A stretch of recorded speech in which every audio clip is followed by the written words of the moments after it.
नमस्कार दोस्तों, ocean network में आपका स्वागत है। मैं हूं ओमकार चौधरी।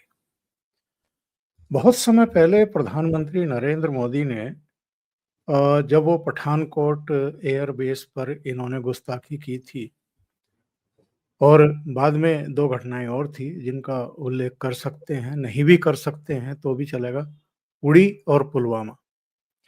लेकिन उससे पहले ही प्रधानमंत्री नरेंद्र मोदी ने ये घोषणा कर दी थी, संभवतः उड़ीसा की एक जनसभा थी, जिसमें उन्होंने कहा था कि हम इस पाकिस्तान को पूरी दुनिया में अलग-थलग कर देंगे और उन्होंने डायरेक्ट इनडायरेक्ट वे में ये भी संकेत दे दिए थे कि इनके हाथ में कटोरा आ जाएगा और वो हमने देखा है। आज जो औकात रह गई है कुल मिलाकर के पाकिस्तान की वो ये है कि पहले हमारे लगभग सभी प्रधानमंत्री लाल किले की प्राचीर से पाकिस्तान का ज़रूर उल्लेख करते थे किसी न किसी रूप में। लेकिन इधर हम देख रहे हैं कि प्रधानमंत्री नरेंद्र मोदी ने तो पाकिस्तान का नाम ही लेना बंद कर रखा है। उसको गंभीरता से कोई अब लेता ही नहीं है। बल्कि जो मुस्लिम देशों का इनका संगठन है, वो भी अब पाकिस्तान को सीरियसली नहीं लेते हैं। अभी रियाद में एक जमावड़ा हुआ था, फिलिस्तीन, हमास और कुछ दूसरे मुद्दों को लेकर के। वहाँ पर जो पंक्ति अग्रिम पंक्ति में खड़े हुए लोग थे, उनमें मालदीव के राष्ट्रपति भी थे। टर्की के थे, चलो ये तो समझ में आता है, लेकिन मालदीव के राष्ट्रपति को भी अग्रिम पंक्ति में खड़ा किया और पाकिस्तानी अपने प्रधानमंत्री की मुंडी ढूंढ रहे थे, फोटो को इनलार्ज कर करके कि कहाँ है। कहीं वो पीछे की पंक्ति में खड़े किए गए थे। तो इसको कहते हैं सीधी-सीधी बेइज्जती की गई और औकात बताई गई कि तुम्हारी औकात क्या है। वैसे तो ये इतना उछलते हैं हमास को लेकर के, फिलिस्तीन को लेकर के, गाज़ा पट्टी को लेकर के। मेरे विचार से जितने भी 57-58 मुस्लिम देश हैं, इतना कोई भी नहीं उछल रहा होगा जितना पाकिस्तान उछलता है। लेकिन जब उसी पर डिस्कशन करने के लिए मीटिंग बुलाई गई तो इनकी मुंडी तक दिखाई नहीं दे रही थी उस फ़ोटोग्राफ में। एक तो हम इस पर बात करेंगे, दूसरी बात ये है कि एक कहावत है पुरानी, खिसियानी बिल्ली खंबा नोचे। तो ये खिसियाया पाकिस्तान, वो जो चैंपियंस ट्रॉफी होने वाली है 2025 के शुरू में, उसकी ट्रॉफी को लेकर के पीओके में उसका प्रदर्शन करना चाहता था, वहाँ जुलूस वगैरह निकालना चाहता था। वहाँ के पीओजेके के 3 शहरों के नाम भी उन्होंने दिए थे मुरी के साथ। गुंजा का दिया था, मुज़फ़्फ़राबाद का दिया था, एक स्कार्दू का दिया था। बीसीसीआई ने इस पर कड़ा ऐतराज़ किया कि एक विवादित क्षेत्र में आप किस तरीके से ऐसे कर सकते हैं और जो इन्होंने ट्वीट किया था क्रिकेट पाकिस्तान ने, उस पर गहरी आपत्ति दर्ज की। तो आईसीसी ने उनको कह दिया है कि ये चैंपियंस ट्रॉफी जो है विवादित क्षेत्र में ले जाने की ज़रूरत भी ना करें। अब चुप है। एक तो ये मुद्दे हैं, ये पाकिस्तान इतना खिसियाया हुआ क्यों है? दूसरे, ट्रंप के आने के बाद से हम जो हलचल देख रहे हैं, वो बांग्लादेश में भी दिखाई दे रही है, वो पाकिस्तान में भी दिखाई दे रही है और जो डीप स्टेट है, ऐसा लगता है कि ट्रंप ने उसको ख़त्म करने की दिशा में कड़े कदम उठा दिए हैं। कुछ फैसले ऐसे लिए हैं, जिनको आज समझने की कोशिश करेंगे कि ये जो फैसले हैं, क्या ये डीप स्टेट को ख़त्म करने की दिशा में उनका कदम है? जैसा कि वो ऑलरेडी कह भी चुके थे कि डीप स्टेट को मुझे ख़त्म करना है। तो आज हमारे साथ जियोपॉलिटिक्स के बहुत ही महीन जानकार आदि अचिंत जुड़ रहे हैं। आदि जी के साथ जुड़ कर के चर्चा को आगे बढ़ाएँगे। आदि जी, बहुत स्वागत है। नमस्कार। नमस्कार sir, thank you so much. तो साहब, पहले तो ये रियाद वाली जो घटना हुई है, हालाँकि बहुत सारे लोगों को आश्चर्य नहीं हुआ होगा। उनकी औकात ही ये है कि उनको वहाँ खड़ा किया जाए। लेकिन पाकिस्तान के मीडिया के लोगों की जो चर्चाएँ थी, वो सुनकर के मुझे बड़ी तसल्ली मिल रही थी। कुछ लोग कह रहे थे कि जरा कल्पना करिए कि अगर मोदी जी वहां होते तो फिर उनको कहाँ खड़ा किया जाता, उनको क्या पोजीशन दी जाती। यानी वो अब प्रधानमंत्री नरेंद्र मोदी से तुलना करते हैं, या जो मोदी जी का एक सम्मान है पूरी दुनिया में इस समय और वैश्विक मंचों पर जिस तरीके से वो सेंटर में दिखाई देते हैं, वो अब उससे अपने देश के प्रधानमंत्री की औकात एक तरीके से डिस्कस करते हैं कि साहब हमारी औकात क्या होकर के रह गई है। तो इन स्थितियों के लिए जिम्मेदार कौन है? पाकिस्तानियों से पूछेंगे तो वो बोलेंगे राह की साजिश है सर। इसका तो एक ही जवाब है सर, पाकिस्तानियों की हालत जो है वो पाकिस्तानियों ने अपने आप करी है। उसके आगे कुछ बोलना तो मतलब अजीब ही लगेगा, क्योंकि अब देखिए हम तो जो करें ना करें, हमसे ज़्यादा डैमेज पाकिस्तान अपने आप को खुद ही करता है सर। तो हम हमारा तो योगदान कम ही रहेगा उसके अंदर। जब बोलते हैं ना, एक पुरानी सेइंग है अंग्रेजी में कि when your enemy is making the biggest mistake of his life, don't disturb him. तो हमारा वही स्टेटस है कि वो अपने सबसे बड़ी गलती कर रहा है ज़िंदगी के अंदर, तो हम क्यों उसको डिस्टर्ब करें, हम क्यों उसको कुछ बताएँ, क्यों आगे करें। देखिए, आपने उसका बताया कि सर वो फ़ोटो में सबसे पीछे खड़े थे। सर पाकिस्तान से मिलेगा क्या?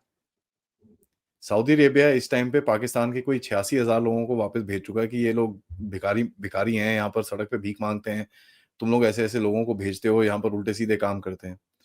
अगर आप दुबई में जाएँगे सर, पाकिस्तानियों को कोई दुकान में घुसने नहीं देता। दुकान के बाहर ही खड़े होते हैं वो, दरवाज़ा खोलने के लिए, ये कामों के लिए रहते हैं वहाँ पर। और वहाँ पर जितने भी जो थोड़ा बहुत क्राइम ये मिडल ईस्ट कंट्रीज़ के अंदर होता है, वो सारा पाकिस्तानी ही करते हैं। और ये तो सिर्फ़ पाकिस्तानियों का मिडल ईस्ट में हाल नहीं है सर, ये तो हर जगह हाल वही है।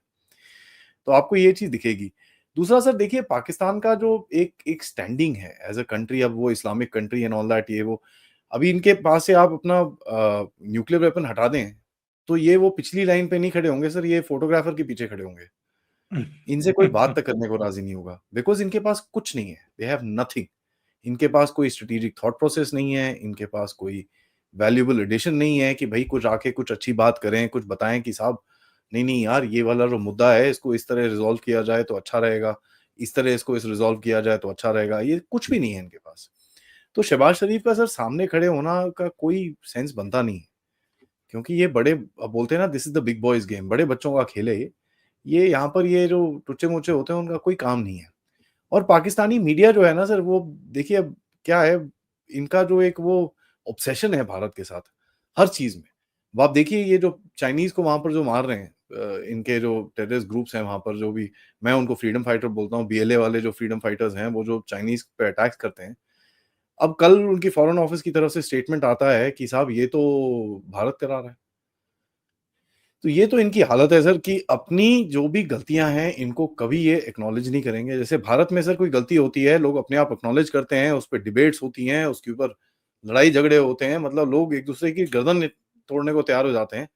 बट हम उसको बड़ा वाइल्ड और वायलेंट एनवायरनमेंट बोलते हैं, बट एक्चुअली स्पीकिंग बड़ा हेल्दी एनवायरनमेंट है, क्योंकि लोग बात करते हैं एक-दूसरे से, डिस्कशन करते हैं, और लोगों को डर लगता है गलतियाँ करने में। यहाँ तो कोई डर ही नहीं है सर, किसी को कोई फ़र्क ही नहीं पड़ता। अभी वो यहाँ से पैसे आते हैं तो वहाँ चले जाते हैं, वहाँ से पैसे आते हैं तो यहाँ चले जाते हैं, इनका वही काम है सर।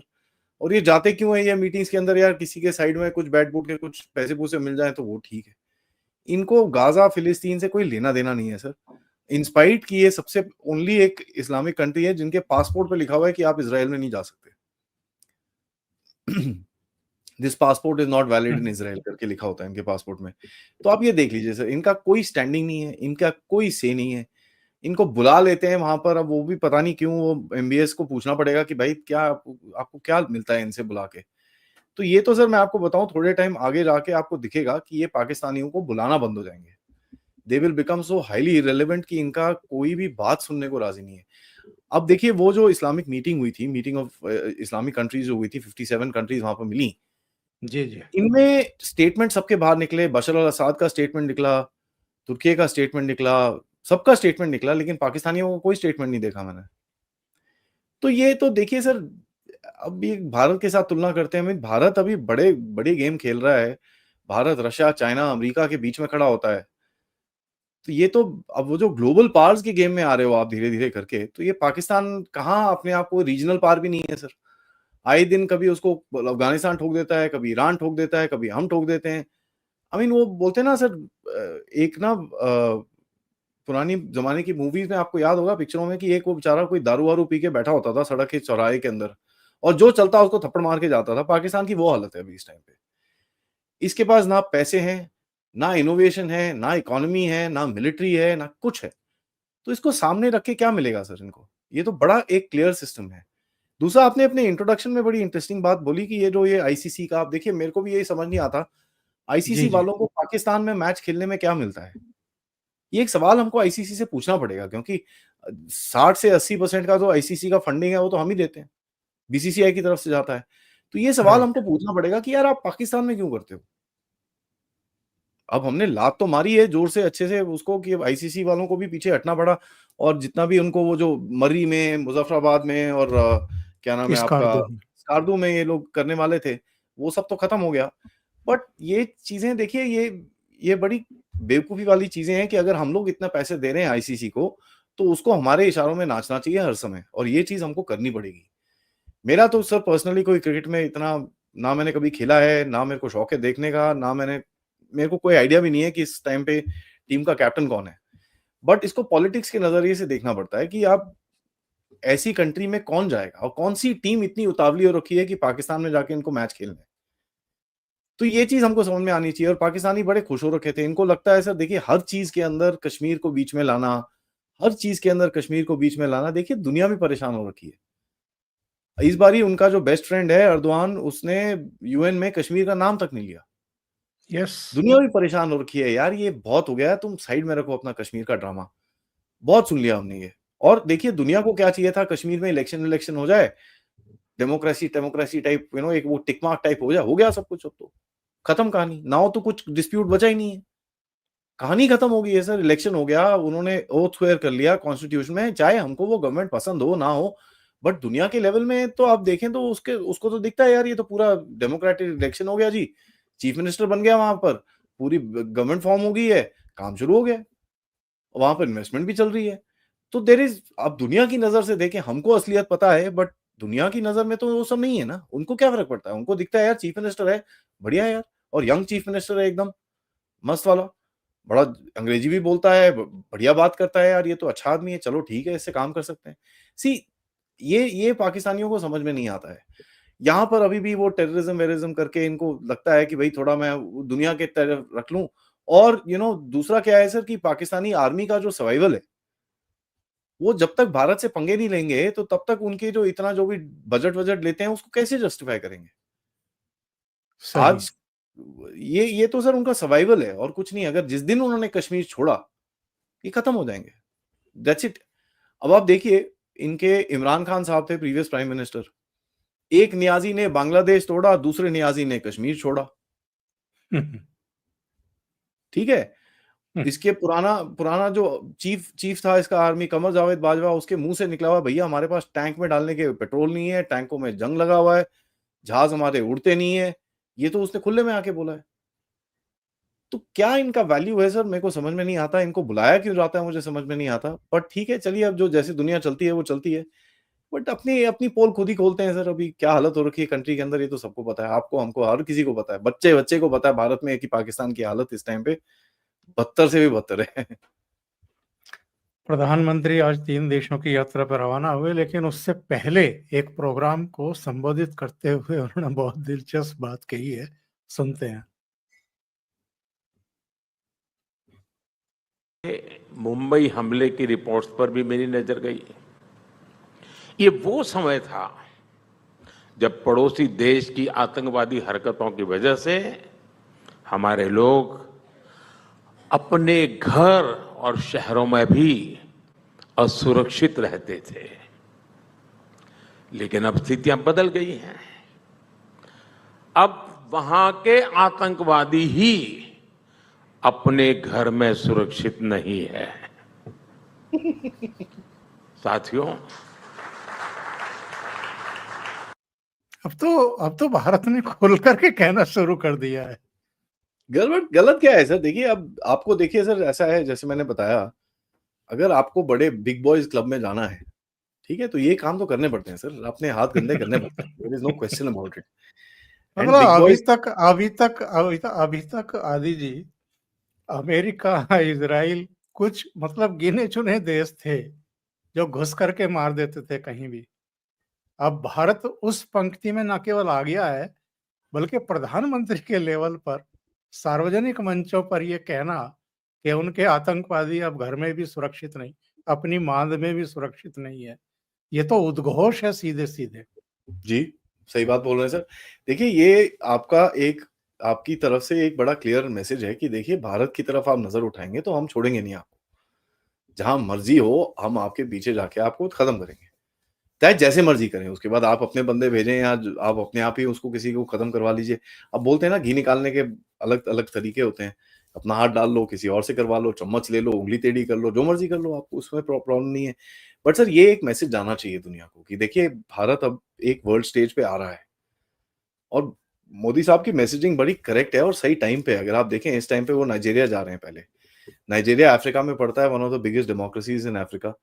एंड अफ्रीकन यूनियन के अंदर उसका काफ़ी वेट पड़ता है क्योंकि उसका पहले तो सर उसकी इकोनॉमी में आप देखेंगे इतना पोटेंशियल है, तो आप वहाँ पर जा रहे हो उस पोटेंशियल की बात करने के लिए। उसके बाद जा रहे हैं ब्राज़ील। ब्राज़ील की तरह से ऑलरेडी स्टेटमेंट्स आ रहे हैं कि साहब G20 का जो डॉक्यूमेंट है, वो भारत के साथ हम लोग बात कर रहे हैं और भारत हमारी नेगोशिएशन करवा रहा है दूसरे देशों के साथ। तो ये भी दिखता है आपको। उसके बाद जा रहे हैं गयाना। गयाना में again one of the largest oil producers sir Venezuela के साथ में पड़ता है। वहाँ पर थोड़ा टेरिटोरियल डिस्प्यूट भी है, जहाँ पर भी आपने अपना से डाला हुआ है। तो आप बड़ी बातें कर रहे हैं सर इस टाइम पे एंड कैरिकॉम जो आप जिसके लिए गयाना जा रहे हैं, कैरेबियन कम्युनिटी जिसको बोलते हैं, उसके अंदर 15 नेशंस होते हैं। 15 नेशंस मेक्सिको डाउनवर्ड होते हैं और मेक्सिको किसका बॉर्डर लगता है सर आपको? अमेरिका का। तो आप बिल्कुल। देख लीजिए अमेरिका के बॉर्डर के ऊपर जाके आप लोगों से बात कर रहे हो वहाँ पर। तो ठीक है सर, ये तो देखना चाहिए, लोगों को समझना चाहिए कि भारत अभी डिफरेंट गेम खेलने वाला है आगे जाके एंड जिस तरह की दुनिया की जियोपॉलिटिक्स अभी बदलेगी और ये हमको दिखता है, जिस तरह से ट्रम्प आया है, उसके बाद काफ़ी कुछ चेंज हुआ है। जो पहले धीरे-धीरे चीज़ें चेंज हो रही थी, भारत, रशिया काफ़ी लोग थोड़ा पुश-पुश करके कर रहे थे, अब थोड़ा तेज़ होगा वो। एंड उसमें भारत का जो एक वर्चस्व है, वो आपको बढ़ता हुआ दिखेगा। अब वो बढ़ते हुए वर्चस्व को आपको प्रोटेक्ट भी करना पड़ता है सर। तो आप अगर अंदर देखें घर के अंदर कल क्या 700 किलो ड्रग्स पकड़े गए वहाँ पर। तो ये जो साफ-सफाई भी घर के अंदर भी चल रही है, एनजीओज़ को बोला गया है कि साहब अगर आप कन्वर्जन वाली एक्टिविटी में कुछ काम करते हो, तो आपको एफसीआरए लाइसेंस नहीं मिलेगा और मिलेगा तो नहीं और कैंसल भी हो जाएगा। तो आप घर के अंदर की भी साफ-सफाई कर रहे हो। अभी आप देखिए मणिपुर में वो ठुकम-ठुकाई शुरू हुई, फ्रस्ट्रेशन में आके उन्होंने कुछ लोगों को किडनैप कर दिया, ये कर दिया, वो कर दिया, रिएक्शन दिया है। तो आपको ये दिखता है कि उनको दिख रहा है कि भैया हमारा अंत आने वाला है। ये अभी कुछ लेवरेज बना के रखो, कुछ भारत के ऊपर कुछ प्रेशर डाल के रखो, नहीं तो गड़बड़ होगी। आज तो बांग्लादेश में देख सूचना लीजिए। आज तो सूचना आ रही है, मणिपुर में 7 पुलिस स्टेशनों में आपा-सपा जो है बढ़ा दिया जी, गया है। जी। हुँ। तो ये इसका बड़ा क्लियर मतलब है कि सर आप ज़रा ज़्यादा बदतमीज़ी मत करो, बहुत ठुकाई होगी और मणिपुर हमको पता होना चाहिए सर ये लोकल इश्यू तो है, बट ये जियोपॉलिटिकल एक इश्यू है। यस। ये डोमेस्टिक इश्यू नहीं है कि भैया 2 गुट लड़ रहे हैं आपस में, इसमें गुटों का कुछ लेना-देना नहीं है, इसके अंदर लेना-देना है ड्रग्स का। और जिस तरह से ड्रग्स पकड़े जा रहे हैं भारत के अंदर पिछले 2-3 हफ्ते से, आई मीन मैं आपको सही में बताऊँ तो करीब-करीब 23 से 25 हज़ार करोड़ रुपए के ड्रग्स पकड़े जाना भारत के अंदर कोई छोटी बात नहीं है। आई मीन कि क्या करने वाले थे भारत के अंदर, कहाँ आग लगाने वाले थे, ये तो हमको सोचना पड़ेगा आगे जाके। कभी कोई ज़िंदगी में किसी ने कोई इंटेलिजेंस वाले ने किताब-कुतूब लिखी तो हमको पता चलेगा। बट अदरवाइज़ आपको पता ही है हरियाणा इलेक्शन कितना इम्पोर्टेंट था। पूरा जी-जान लगा दिया लोगों ने जीतने के लिए, हरियाणा अगर नहीं जीतते तो ये लोग रोड पे आके आपकी दिल्ली को ब्लॉक करने वाले थे। महाराष्ट्र में भी देखिए सर जिस तरह के नैरेटिव्स आजकल चल रहे हैं, वो दूसरी तरफ को समझ में नहीं आ रहा है यार काउंटर कैसे करें? ये बँटोगे तो कटोगे, एक रहोगे तो सेफ रहोगे। ये देखिए ये एक पोज़ीशन ऑफ स्ट्रेंथ में आप बात कर रहे हो, तो आप अंदर की स्ट्रेंथ को दिखा तो रहे हो, बाहर भी आप स्ट्रेंथ दिखा रहे हो, यहाँ पर आपको ये करना पड़ेगा सर। देखिए क्योंकि भय बन बने ना प्रीत, एक वो है ना कि बिना भय के दोस्त कोई नहीं होता। तो बिल्कुल। वो एक भय ज़रूरी है एंड पाकिस्तान के अंदर तो मैं बड़ा क्लियरली बोलूँगा सर भय बहुत ही ज़्यादा ज़रूरी है। अब कनाडा में भी देख लीजिए आप, जो भी कह लीजिए सर आपने इतनी बैंड बजा के रखी है उसकी, वहाँ पर वो गवर्नमेंट ढीली हो रखी है बिकॉज़ आपने उसको तंग करना शुरू करा। पूरी गवर्नमेंट ढीली हो गई और अमेरिका साथ में है, वो कुछ नहीं कर पा रहा उसको रोकने के लिए। यहाँ तक कि डोनाल्ड ट्रम्प के जो नए अभी वो जो बॉर्डर ज़ार टाइप उनके आए हैं, टॉम हुमन, उनका अगर आप स्टेटमेंट पढ़ें, उन्होंने बड़ा क्लियरली बोला है कि साहब सदर्न बॉर्डर, अमेरिका के दक्षिणी बॉर्डर से तो चीजें जो आती हैं, जो उत्तरी बॉर्डर से 10% ज्यादा टेररिस्ट घुसते हैं। तो बेसिकली उन्होंने कनाडा को भी एक टेररिस्ट नेशन करार कर दिया, जो चीज आप बोल बोल के थक गए हो। तो आपका रोल जो है दुनिया के अंदर सर, ये बढ़ेगा, देयर इज नो क्वेश्चन। आप हमारे एक्सपोर्ट्स देखिए सर, 16% एक्सपोर्ट्स बढ़े हैं पिछले साल के अंदर, और 33% आपका करंट अकाउंट डेफिसिट नीचे आया है। इकोनॉमी स्ट्रांग हो रही है, मिलिट्री स्ट्रांग हो रही है, डिप्लोमेसी आपकी स्ट्रांग है, आपके ट्रेड रिलेशन स्ट्रांग है, ऊपर से आप ग्रुपिंग्स के अंदर, ऐसी ग्रुपिंग्स के अंदर हो जहां पर आपको हर जगह एडवांटेज मिलता है। ये एक ऐसी ही कंट्री है दुनिया के अंदर जो रशिया से भी बात करती है, यूक्रेन से भी बात करती है, इसराइल से भी बात करती है, ईरान से भी बात करती है, कितनी देश हैं ऐसे। तो ये होता है सर, अपना एक दुनिया में अपनी जगह कोई आपको देगा नहीं सर, आपको जरा लोगों को साइड कर आके अपनी जगह बनानी पड़ती है। बिल्कुल। तो ये जो डायलॉग्स हैं सर, ये एक पोजीशन ऑफ स्ट्रेंथ दिखाते हैं, और ये पाकिस्तान में भी एक मैसेजिंग जाती है। बाय द वे, पिछले एक दिन के अंदर 2-3 बंदे ठुक चुके हैं पाकिस्तान के अंदर। एक कोई जमात वाला बंदा है, वो ठुका है, और एक और बंदा है, मैं आपको बताता हूँ उसका नाम, मेरे दिमाग से अभी निकल रहा है, 1 सेकंड में आ जाएगा। हाँ, इसका नाम है मौलाना मसूद अजहर का, जो उसका मेरे ख्याल से एक कजन वजन है, जिसका नाम है हमीद सूफी। वो उसको कहीं बंजौर में पाकिस्तान में ठोक दिया किसी ने आके।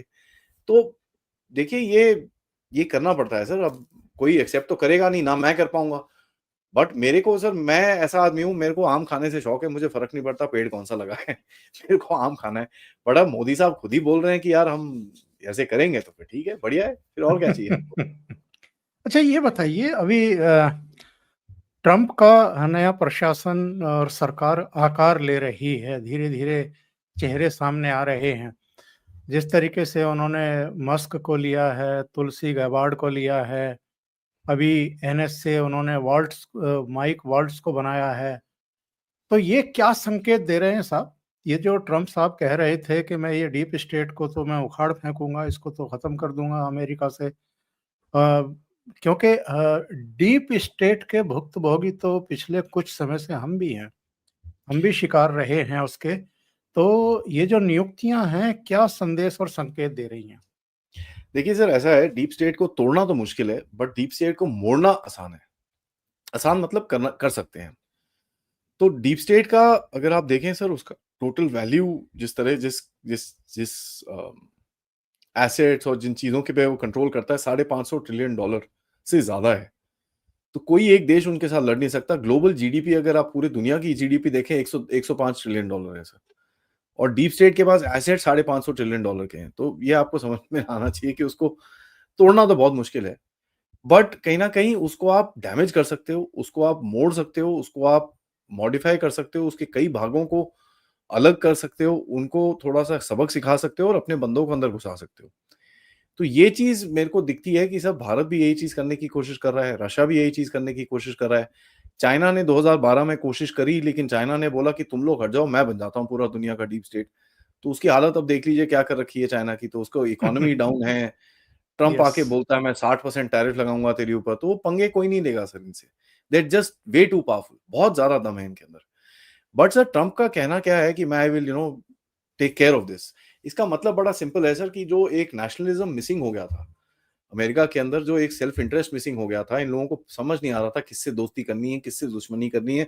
अब भारत जैसे देश के साथ आप रोज ही दुश्मनी लेके बैठ जाते हो, कोई बेवकूफी वाला स्टेटमेंट। अभी वो आईसीसी का हम बात कर रहे थे सर, आईसीसी के ऊपर अमेरिका ने स्टेटमेंट दे दिया। ना तूने कभी क्रिकेट खेला भाई, ना कभी खेलने का तेरे को शौक है, तू कहाँ से स्टेटमेंट दे रहे हो तुम। तो ये ना, एक वो जो ग्लोबल पुलिसमैन का रोल है, वो अभी सूट नहीं करेगा अमेरिका को। बहुत सारे देश हैं जो मानते नहीं इस चीज को। तो ट्रंप को भी ये चीज पता है सर। तो ये जो इनकी डीप स्टेट की एम्बिशंस हैं कि हम दुनिया पे राज करेंगे, हम ये करेंगे, हम वो करेंगे, उसको थोड़ा सा पुश डाउन करेगा, क्योंकि वो बताएगा उनको कि साहब ऐसे कर रहे हो आप, ये करके तो हम अलग हो जाएंगे यार दुनिया से। ये अलग है। दूसरा सर, जो इसने बंदे लिए हैं, ये सारे बड़े हार्डकोर बंदे हैं। अगर आप इसके सेक्रेटरी ऑफ स्टेट और एनएसए को देखें, टिम वॉल्स और मार्को रूबियो, इनको देखेंगे, तो आपको दिखेगा कि ये बड़े सॉलिड एंटी चाइना बंदे हैं। तो आगे का नैरेटिव क्या होने वाला है, वो भी आपको दिखना शुरू हो रहा है कि अभी चाइना की घंटी बजने वाली है पूरी तरह से। तुलसी जी, जी। गाबर्ड, अब लोग बोलते हैं भारतीय मूल की है, भारतीय मूल की नहीं है वो। भारतीय वो मूल की नहीं है, बिल्कुल। हिंदू है, she is a yes. Hindu, there is nothing, I mean this thing about it. उनका पैदाइशी कहीं भारत के आसपास कहीं भी नहीं हुआ है। बट यस, अब क्या है ना, हिंदू बोल के वो गाली निकालने का शौक इतना हो गया है, तो इनको हिंदू में गाली निकालते हैं, साथ में भारत को चेप देते हैं लोग। बट प्रॉब्लम ये इनको ये दिखती है कि ये जो जितने भी लोग ट्रंप ने हायर करे हैं, ये रियलिस्ट लोग हैं सर। ये हवा की दुनिया में नहीं रहते कि भैया हम ही हम हैं तो क्या गम है, तुम ही तुम हो तो तुम तो सारे गधे हो टाइप्स।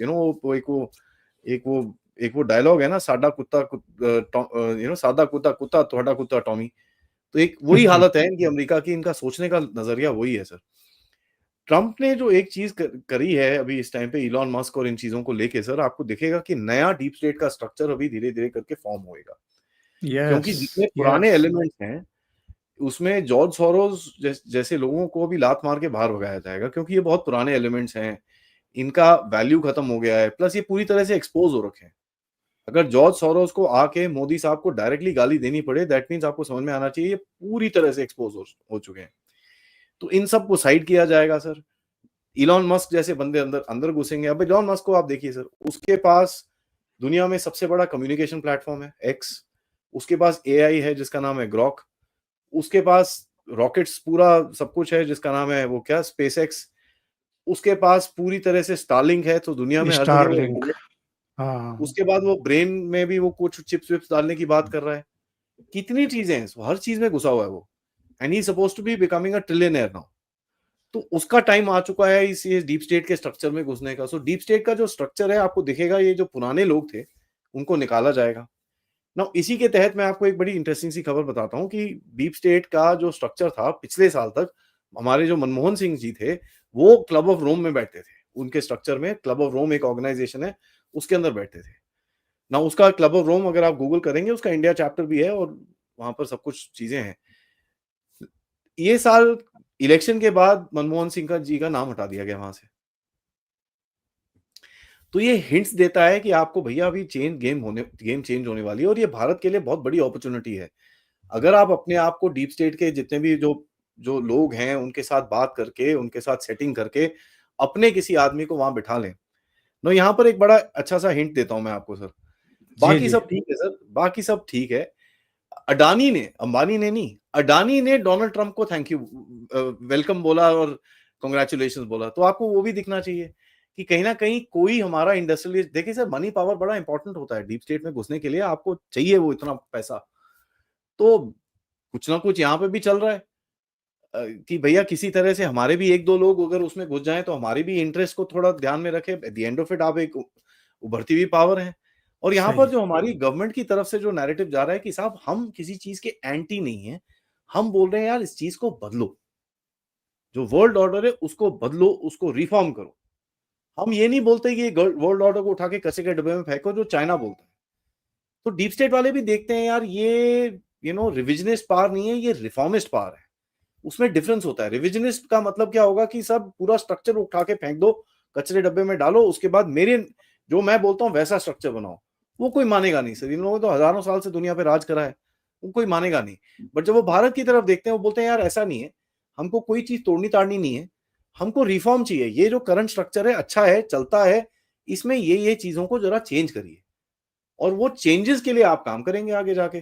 तो आपका जो एक ग्लोबल नजरिया है, मैं आपको बता रहा हूं सर, अगले 2 से 3 साल के अंदर आपको दिखेगा कि जब भारत कोई एक स्टेटमेंट देगा किसी दुनिया में किसी एक क्राइसिस के बारे में, दुनिया घूम के देखेगी यार ये यहां से है, सुन लो।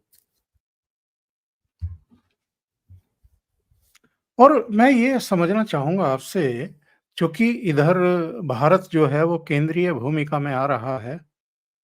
साउथ ग्लोबल की हम जब बात करते हैं, हम जब रूस-यूक्रेन युद्ध की बात करते हैं, या जो मिडल ईस्ट में हो रहा है, उसके बारे में चर्चा करते हैं, तो कहीं न कहीं भारत की एक भूमिका दिखाई दे रही है।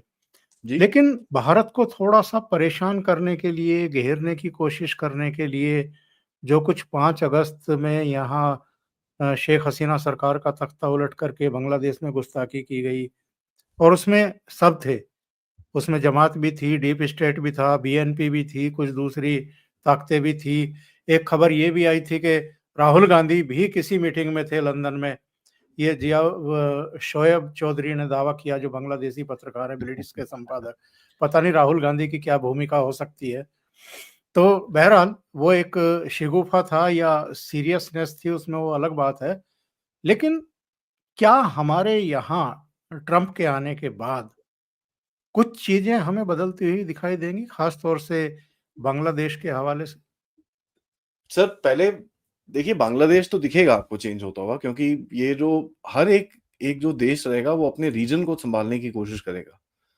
और मैं सही में बताऊँ सर, मैं तो बहुत खुश हूँ जब ये जिस तरह की चीज़ें होती हैं, मेरे को अच्छा लगता है, क्योंकि जो हिस्टोरिकल हमारी हमारी गलतियाँ थी, अगर आप देखेंगे कितनी गलतियाँ करी सर आपने। 1971 में आपने ये देश बनाया, आप अपना बॉर्डर नहीं सीधा कर सके उनसे। और ये जिन्होंने देश बनाया उनको हम आयरन लेडी पता नहीं क्या-क्या बोलते हैं। आप अपना बॉर्डर नहीं सीधा कर सकते थे वहाँ पर, तो ऊपर से थोड़ा-सा काट-कूट के बॉर्डर नहीं कर सकते थे। आपका बॉर्डर मोदी साहब ने आके फाइनलाइज़ करा at the end of it जाके। 30 साल लग गए लेकिन बॉर्डर नहीं कर पाए आप ठीक। तो ये चीज़ें आप देखिए पाकिस्तान के साथ भी कितने आपने युद्ध लड़े हैं, लेकिन अपना बॉर्डर नहीं सीधा करा उनके साथ।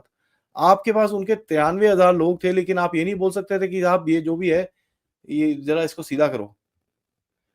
कर सकते थे, करने को तो बहुत कुछ हो सकता था बट करा नहीं सर। तो ये दुनिया देखती है कि यार ये अपने इंटरेस्ट के लिए काम नहीं करते तो हम क्यों करें इनके लिए? आज आपके पास जो एक सरकार है वो बोलती है कि साहब हमारा इंटरेस्ट सर्वोपरि है, हम उससे हटेंगे नहीं, हम उसके ऊपर ही काम करेंगे। तो यहाँ पर उनको भी दिखता है यार ये कंट्री है, अब ये सीरियस है। हर चीज़ में देखिए भारत का एक नाम आता है कि यार इंडिया इज़ डूइंग दिस, इसको ज़रा देखते हैं क्या करना है। तो ये आपको चेंजेस दिखेंगे और ये जो हिस्टोरिकल मिस्टेक्स हुई हैं हमारी तरफ से, वो आपको दिखेंगी, धीरे-धीरे करके चेंज होंगी। और देखिए शेख हसीना के ऊपर काफ़ी लोगों का एक वो ख़्याल है, अरे उसको हटा दिया, ये कर दिया। देखिए सर, ये तो कभी ना कभी तो होना ही था। शेख हसीना भी 77 इयर्स की हो रखी हैं, कितना टाइम चलेंगी वो? आई मीन ये तो कभी ना कभी, आज नहीं तो कल होना ही था। बेटर इट इज़ कि आज हो रहा है तो आप सँभाल पा रहे हो। कल जब आप एक बड़ी पावर बन जाओ, उसके बाद ये सब आपके कोने में हो तो अच्छा नहीं लगेगा आपको भी। अब जैसे अमेरिका में के साथ में मेक्सिको है, अगर वहाँ पर कोई रेजिम चेंज हो जाता है, तो फिर अमेरिका का इज़्ज़त डाउन हो जाती है कि यार तुम अपने साथ में की कंट्री को तो बचा नहीं पाए, तुम यहाँ क्या कर रहे हो? तीसरा चीज़ सर, बांग्लादेश देखिए ऐसा है, बांग्लादेश का जो स्ट्रक्चर बनाया है, वो बनाया है एक बहुत ही लेफ्टिस्ट विचारधारा के लोगों ने। क्लिंटन, ओबामा, यूनिस, अब वो लेफ्टिस्ट का टाइम अप हो गया है सर, दुनिया के अंदर। तो ये कितना टाइम चलेगा सर, ये तो मुझे मैं तो अंडर 1 साल बोलूँगा सर, उसके पहले ये पूरा सब कुछ आपको चेंज होता हुआ दिखेगा। और ये चीज़ मैंने मालदीव्स की भी बोली थी। मालदीव्स ने भी कितनी सारी चीज़ें बोली थी कि साहब हम भारत के साथ ये नहीं करना चाहते, वो नहीं करना चाहते, यहाँ से चले जाओ, ये करो, वो करो। अब वही मालदीव्स का मुँह जो आके भारत में बोलता है, यार आपको जो भी डिफेंस प्लेटफ़ॉर्म लगाने हैं साहब वहाँ लगा लो। आपको जो भी करना है आप कर लो, हमको कोई प्रॉब्लम नहीं है। तो अब ये देखिए, अब ये लोग ना, एक सर हिस्ट्री में एक बड़ी इंपॉर्टेंट लेसन होती है जियोपॉलिटिक्स के अंदर, और एक आदमी ने किताब लिखी है इसके ऊपर जिसका नाम है the revenge of geography. Robert Kaplan की किताब है सर ये। ऑल्दो अगर आप उसको पढ़ें तो काफ़ी कॉम्प्लिकेटेड है, लेकिन उसका जो मूल एक बेसिक मैं अगर आपको बताऊँ कि आप सब कुछ चेंज कर सकते हो, अपनी ज्योग्राफी चेंज नहीं कर सकते। वो नहीं हो सकता। और जो आपके नेबर्स हैं, स्पेशली जो आपके बड़े नेबर्स हैं, आपको थोड़ा बहुत इधर-उधर करना पड़ेगा। या तो आप इतने ताकतवर बन जाओ कि भैया जैसे भारत ने चाइना को आँखें दिखानी शुरू करी हैं, कि आप अपने आप खड़े हो सको। अगर आप इतने ताकतवर नहीं हो, तो फिर यार आप थोड़ा आपको एडजस्टमेंट करना पड़ेगा, क्योंकि जब अब साइज़ डज़ मैटर सर। इतना बड़ा देश है, इतना सा बांग्लादेश है, ओडिशा से छोटा तो बांग्लादेश है। तो ये देखिए, अब एक टॉलरेंस लेवल है, वहाँ पर इस्कॉन को बोलते हैं टेररिस्ट ऑर्गेनाइज़ेशन बना देंगे, अगले दिन मोदी जी इस्कॉन मंदिर पहुँच जाते हैं। तो मैसेजिंग तो आप भी करते हो कि हाँ, हम खड़े हैं इस्कॉन के साथ, ज़रा ध्यान से कुछ करना मत, नहीं तो आपकी हालत खराब कर देंगे। उन्होंने बिल्कुल। चिटागोंग के अंदर उल्टे काम करे, यहाँ पर उसके अगले दिन हमारे सीडीएस साहब से उनकी बात हो गई, उनके आर्मी चीफ की। तो क्या हुआ उस कन्वर्सेशन के अंदर, बाकी सब तो मुझे पता नहीं सर, लेकिन उस कन्वर्सेशन के बाद आर्मी चीफ ऑफ बांग्लादेश का स्टेटमेंट आया कि भैया हम एक प्यारा-सा देश बनाना चाहते हैं जिसके अंदर सब मूल, सब भाषाओं, सब धर्मों के लोग रहें, हमको कोई प्रॉब्लम नहीं है। तो यहाँ से ऑब्वियसली झटके तो जा ही रहे हैं, जो पब्लिक डोमेन में कोई बताएगा नहीं सर, ये चीज़ें पब्लिक में थोड़ी डिस्कस करेंगे, एमईए की ब्रीफिंग थोड़ी आएगी। आज मोदी साहब ने इसको निकाल के गाली मारी है, उसने जाके उसको गाली मारी। ये तो आएगा नहीं कभी, हमको पता ही नहीं होगा। ये हमको एनालिसिस करके देखना पड़ता है। लास्टली मैं आपको एक चीज़ बताऊँ सर, कि ये जो बांग्लादेश और नेपाल और ऐसे देश हैं, जैसे-जैसे आप बढ़ेंगे सर, आपको इनको एडजस्ट करना ही पड़ेगा। You will have to adjust. और इसका मतलब ये नहीं कि उनको आप टेक ओवर कर लो या कुछ। आपको उनको अपनी रेड लाइन्स बतानी पड़ेंगी, यार ये रेखा को आपने क्रॉस नहीं करना है। आप अगर करोगे तो आपके ऊपर मोटा कॉस्ट आएगा। हम आपको कभी मारेंगे नहीं, ये नहीं करेंगे, बट आपके ऊपर एक कॉस्ट डालने की हमारी पूरी क्षमता है। तो ये चीज़ें अच्छी हैं sir, I am very happy. और ट्रंप के आने से देखिए, अगर आपको मैं ट्रंप के पिछले टर्म में बताऊँ, सो 2016 में आए थे, 2016 में आपने डिमोनेटाइजेशन करा, उसके बाद आपने 370 करा, उसके बाद आपने बालाकोट करा, उरी करा, ये सब कुछ करा आपने ट्रंप के टर्म के अंदर। यस। और उस टाइम पे ट्रंप ढीला था सर। इस बार ही ट्रंप आया फुल स्ट्रेंथ में। अब देखिए, जो भी कह लीजिए, अमेरिका अभी भी ग्लोबल लीडर एक है। तो आपको ये थोड़ा पॉलिटिकल एनवायरनमेंट को देखना पड़ेगा। मैं तो बाहर के देश को तो बोलूंगा सर, जो आसपास के हैं, हमारे अंदर भी थोड़ी साफ सफाई और झाड़ू पोछे की जरूरत है, तो वो भी करना ये पड़ेगा। बात तो ये बात और तो आप वो हो बिल्कुल रही है। सही कह रहे अगर आप देखिए, इलीगल इन्फिल्ट्रेशन के ऊपर काफी लोग गुस्सा होते हैं कि इनको निकाल के क्यों नहीं फेंक रहे। मैं हमेशा बोलता हूँ, निकाल के फेंकने का कोई फायदा नहीं है। जब तक इनका जो इकोसिस्टम है, जो उनको यहाँ पर सर्वाइव करने देता है, उनके लिए फेक आईडी बनाता है, उनको पैसे देता है, शरण देता है, जब तक आप उनको हटाओगे नहीं, जब तक ये पूरा जो एक एक रैकेट है उसको तोड़ोगे नहीं, तब तक ये चलता रहेगा। अगर आप कल परसों की न्यूज़ देखें, रांची में एक पूरा रेड हुई है जिसके अंदर ये फेक पासपोर्ट, आधार सब कुछ बनाते थे। मतलब बंदा आए, उसका पूरा नाम हुलिया चेंज करके उसको भारतीय सिटीजन बना देते थे। तो एक रांची में हुआ है, एक साउथ इंडिया में कहीं पे हुआ है। तो ये देखिए, आपको दिखेगा, ये धीरे-धीरे करके जो एक मानसिकता है भारत के अंदर कि सब चलता है, एटीट्यूड, ये धीरे-धीरे करके खत्म होता हुआ आपको आगे दिखेगा। तो अपॉर्च्युनिटी बहुत बढ़िया है सर, जब दुनिया अभी अपने अंदर देख रही है, आप भी थोड़ा अपने अंदर देखिए, अपने आस-पास देखिए और साफ-सफाई करिए। आपने पिछले ट्रंप के रिजिम में जो नरेंद्र मोदी सरकार ने बड़े स्टेप लिए थे, उनकी चर्चा की है। आप कहीं पीओजेके की तरफ, गिलगिट बाल्टिस्तान की तरफ तो इशारा नहीं कर रहे हैं? सर, मेरे को गिलगिट बाल्टिस्तान पसंद है। मेरे को पीओजेके का जो वो नीचे वाला इलाका है, जो आज़ाद कश्मीर जिसको बोलते हैं पाकिस्तानी, वो बिल्कुल पसंद नहीं है। पीओजेके के अंदर एक स्ट्रेटेजिक वैल्यू है, आप जाके वहाँ पर सेंट्रल एशिया और ये सब जा सकते हो, बट पीओजेके के अंदर चाइनीज़ बैठे हुए हैं, तो ये पाकिस्तान वाला हिस्सा नहीं है, ये इसके लिए आपको चाइनीज़ से बात करनी पड़ेगी। जो नीचे वाला इलाका है सर, जहाँ पर मुज़फ्फराबाद और ये सब जगह हैं, बालाकोट, मतलब बालाकोट तो एक उस तरफ भी है, एक इस तरफ भी है बाय द वे। पीओजेके के अंदर वो जो ये जो पतली सी एक डंडी सी आती है, उसके अंदर भी एक बालाकोट है। ये सर भरे हुए हैं, 40 लाख वहाँ पर घुसे हुए हैं, इतने रेडिकल हैं वहाँ पर। और ये वो ऐसी जगह है सर, जब हमारे सोल्जर्स की पुराने ज़माने में सर्वर काट के लेके जाते थे, वहाँ पर चौराहों पे लगाते थे और लोग ताली बजाते थे उधर पे। तो इनका रेडिकलाइज़ेशन बहुत ज़्यादा लेवल पे है सर। अगर तो पाकिस्तान ये अपने बंदों को वहां से हटा के हमको पूरी जमीन ऐसे दे दे तो कोई टेंशन नहीं है, कल सुबह ले लेते हैं। नहीं तो थोड़ा सा हमको संयम बरतना पड़ेगा। और मेरा सर, मैं आपके चैनल पे ये बोलना चाहूंगा, मेरा नैरेटिव थोड़ा सा टेढ़ा है सर। मैं वेस्ट की तरफ नहीं देखता सर, मैं ईस्ट की तरफ देखता हूँ और मैं बोलता हूँ मेरे को कैलाश वापस दो। सही। पीओजेके में 40 लाख जिहादियों को नहीं चाहिए मुझे मेरा कैलाश, मेरे महादेव की जगह मुझे वापस दे दो, मैं खुश हूँ। पीओजेके जाने वो दो, तो रख लो। हाँ, अगर लद्दाख का विस्तार करना हो तो गिलगिट बाल्टिस्तान ठीक है। जी, तो मेरे को महादेव की जो जगह है कैलाश, जिसमें सनातनियों का इतना इतना हमारी जो श्रद्धा है, वो जगह हमारे को वापस मिलनी चाहिए। मानसरोवर और कैलाश की जो जगह है, वो हमारी थी, है और हमेशा रहेगी। तो मेरा थोड़ा-सा इस तरफ रहता है और मेरे को काफ़ी लोग गालियाँ निकालते हैं कि तू देखता नहीं है उस तरफ, बट मेरा नज़रिया ये है, सो मैं इसमें काफ़ी अड़ा हुआ हूँ, क्योंकि खून तो सनातनी का है, तो मेरे को मेरे महादेव वापस चाहिए। पीओजेके आप रख लो, मेरे को फ़र्क नहीं पड़ता। बट हाँ, आई मीन मज़ाक में बोल रहा हूँ, बट गिलगिट बाल्टिस्तान सर एक बहुत स्ट्रेटेजिक एरिया है। आपको चाइनीज़ के साथ कहीं न कहीं आगे जाके डील करना पड़ेगा। आपको इनसे बात करनी पड़ेगी। किस तरह उस एरिया का कुछ ना कुछ डिवीज़न कुछ तो करना पड़ेगा आपको। उससे आपको अफ़गानिस्तान का एक्सेस मिलता है, जो आज नीचे से आप चाबहार से होते हुए ऊपर जाते हो। आपको सेंट्रल एशिया की तरफ जाने को मिलता है। पूरा तो आप रेशम कॉरिडोर खुल जाता है आपका। यस, बिल्कुल सही तो बात ये है। इम्पोर्टेंट है। और दूसरा सर, वहाँ पर ना मिनरल्स बहुत सारे हैं। पहाड़ है ना, तो पहाड़ों में काफ़ी मिनरल्स होते हैं, नए पहाड़ हैं, तो एक्सप्लोरेशन करेंगे तो आपको वहाँ बहुत चीज़ें मिलेंगी। टूरिज़्म की काफ़ी अपॉर्च्युनिटीज़ हैं उस जगह के अंदर। माउंटेनियरिंग की काफ़ी अपॉर्च्युनिटीज़ हैं। केटू है उधर पे, नंगा पर्वत है, कितनी सारी चीज़ें हैं। तो पोटेंशियल बहुत है उस जगह के अंदर, कनेक्टिविटी का, सब कुछ। और देखिए, दूसरी चीज़ क्या रहेगी, आप अगर वो जगह को नेगोशिएट करके अपने पास ले आ सकते हैं, तो पाकिस्तान चाइना का जो गठजोड़ है आपके सिर के ऊपर, वो चीज़ आप कंप्लीटली हटा सकते हैं। हाँ, तो खत्म कर देंगे। On a serious aspect, yes, Gilgit Baltistan की तरफ हमको देखना चाहिए, बट थोड़ा ध्यान से, क्योंकि उन लोगों का क्या करना है उसका प्लान आपको बनाना पड़ेगा सर। मेरे को वही ऐसे डेमोग्राफी जैसे जम्मू के अंदर आज 60-40 हो गई है सर। अभी आप ये 40 लाख और ले आओ तो बेचारे हिंदू 10% बचेंगे वहां पर, और आपको पता है जब 10% बचते हैं किसी जगह पे हिंदू, उनके साथ क्या होता है आप सबको पता है सर। यस।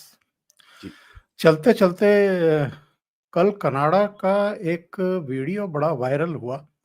एक कोई सिखों का एक प्रोसेशन निकल रहा था और कोई वीडियो बना रहा था, खालिस्तान का झंडा लिए हुए था और वो कह रहा था कि साहब आप लोग जो है यहाँ से सुबह की फुर्सत में निकल लो यूरोप की तरफ और इज़राइल की तरफ जहाँ से आप आए थे। अब ये कनाडा तो खालिस्तानियों का है। मतलब जी उन्होंने उद्घोष कर दिया कि साहब कनाडा को ही हम खालिस्तान बनाएँगे। क्या कहेंगे? सर देखिए, ये चीज तो हम बोल बोल के थक गए हैं। मैटर ऑफ फैक्ट जयशंकर जी के अगर आप लेक्चर्स देखें, वो तो बोल बोल के थके हैं। भाई तुम किस किस किस लोगों को लेके जा रहे हो, क्या कर रहे हो यहाँ पर? तुम्हारे घर में आग लगेगी, फिर हमको मत बोलना बाद में। अब आप देखिए कैनेडियन सिटीजन बोलते हैं यार वापस ले जाओ इनको। हम क्यों लेके जाए भाई, ये तुम्हारे सिटीजन है, तुम रखो अपने पास, करो उनका काम, हमको नहीं चाहिए वापस ये। You keep them. अब देखिए सर, कनाडा बन गया खालिस्तान, हम तो पहले मस्ती में बोलते थे ये चीजें, बट रियलिटी यही है सर। देखिए ये जो जितने भी ये जो टेररिस्ट माइंडेड लोग होते हैं, ये जिस थाली में खाते हैं उस थाली में ही छेद करते हैं सर। ठीक है, और ये पाकिस्तान की अगर आप हालत देखें तो वही टेररिस्ट हैं जिसको पाकिस्तान ने पनौती दी है, बढ़ाया है, उसको हथियार वथियार दिया, वही टेररिस्ट इनको मारते हैं। तो यही चीज हर्ष कनाडा का होने वाला है। अब एक वीडियो के रिएक्शन देखिए सर, लोकल कैनेडियन लोग जो है वो ये क्या हुआ, ये कहां से आया यार, ये कौन बोल रहा है, हिम्मत कैसी हुई इसकी, ये वो। अब देखिए इनकी हिपोक्रेसी भी इतनी अच्छी है। ये बंदा है, इसका नाम है इंद्रजीत सिंह मेरे ख्याल से, इसने जी। ये बोल तो दिया। अब ये खालिस्तानी बोलते नहीं नहीं नहीं जी, ये सबका ओपिनियन नहीं है, सिर्फ एक आदमी का ओपिनियन है। तो मैंने किसी एक खालिस्तानी को पूछा, मैं बोला अच्छा ये बता, जो एक वो रॉन बैनर्जी था जिसने बोला था कि इंडियन आर्मी को अटैक करना चाहिए कनाडा को, वो भी तो एक ही बंदा था। हाँ। उनने तो सारे हिंदुओं को भी चिपका दिया उसको नाम। वो भी तो एक अकेला आदमी था ना, तो उसमें और इसमें क्या डिफरेंस है? वो फिर अब देखिए ना सर, जिनका नाम ही खालिस्तान हो, वो क्या लॉजिक बनाएंगे किसी से सर? खाली रखा हुआ है सब कुछ, ऊपर नीचे सब एम्प्टी है। और कनाडा सर देखिए, मेरे हिसाब से कनाडा में जब तक कोई जबरदस्त मोदी ट्रंप ऐसा बंदा कोई नहीं आता, ये कंट्री बहुत बुरे हाल में जाने वाला है। लोग पॉल पॉलिवेयर की तरफ देखते हैं जो उनका दूसरा लीडर है कि भाई वो कुछ कर लेगा, ये कर लेगा। बिल्कुल चांस नहीं है सर, बिकॉज इनका ऑलरेडी बुरी कंडीशन में पहुंच चुका है, इकोनॉमी हिली हुई है और वहां पे रोजगार भी नहीं है, बहुत बुरा हाल हो गया। बहुत बुरा हाल है। तो ये सर निकलना बहुत मुश्किल है, क्योंकि ये जो पूरा गैंग इन लोगों ने वहां पर खड़ा किया हुआ है, अब वो गैंग के इतने सारे इंटरेस्ट हैं ड्रग्स के अंदर, एक्सटॉर्शन के अंदर, इन चीजों के अंदर, वो कहाँ पर आपके मेन स्ट्रीम पे आएंगे सर? उनको तो शौक ही नहीं है ये इलेक्शन विलेक्शन ये वो। उनको चाहिए यार हमारा बंदा बैठे, हमारा गैंग चलता रहे, और बाकी सब ठीक है, उसके बाद देखते रहेंगे। तो ये हालत है वहां पर, और ये तो सर खराब होती जाएगी, आप देखते रहिए। अब मैं आपको आखिर में यही चीज बोलूंगा सर, ये जो अर्श दल्ला को इन लोगों ने पकड़ा है ना, ये पकड़ा इसलिए है कि ताकि कोई उसको बचा सके। बोलते हैं ना प्रिवेंटिव अरेस्ट टाइप, जी जी ये जी, वो कर रहे अंदर हैं सर। रहेगा तो उसकी जान बची रहेगी। जी, ये वो कर रहे हैं लोग। सही है। ये तो हालत है सर इस कंट्री की। आदि जी, बहुत बहुत धन्यवाद आपका इतना समय धन्यवाद सर। निकालने के लिए ओशियन नेटवर्क के लिए और कई मुद्दों पर चर्चा करने के लिए। Thank you so thank much. You sir. नमस्कार। जय हिंद। जय हिंद नमस्कार। सर।